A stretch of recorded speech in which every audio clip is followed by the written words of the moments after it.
what are the solutions to this crisis in the short term? As we said, this is prime picking season, particularly in the citrus area. What can be done in the meantime?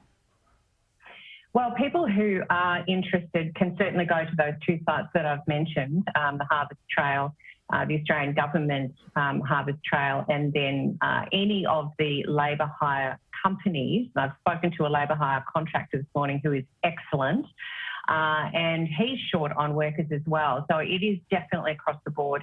I think Labor really need to put their hand to the plough here and open up the visas. We've had a terrible run post-COVID. During COVID, obviously, we lost a lot of working holiday makers. Some are still not confident to come back to Australia. That's another issue. And I agree, visas need to be made simple. That's why the Nationals pushed so hard for the ag visa. We absolutely need workers to come in. The 3.9% of unemployed are not necessarily suited to going out and picking these crops.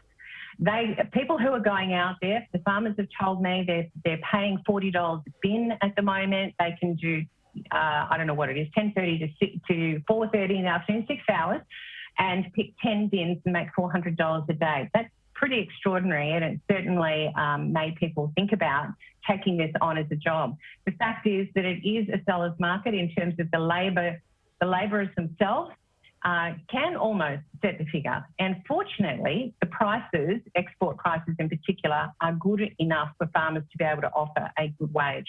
While Mr Albanese, our new Prime Minister, is out there saying he's going to feed the world, what we need is for the fruit to be picked so that it can feed the world and it can feed Australian families. You know, cost of living doesn't need to go up anymore because people can't get the fruit to market. And when it does get there, supply and demand, it's going to be more expensive.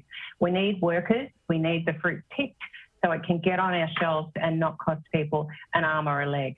Authorised by Anne Webster, The Nationals, Mildura.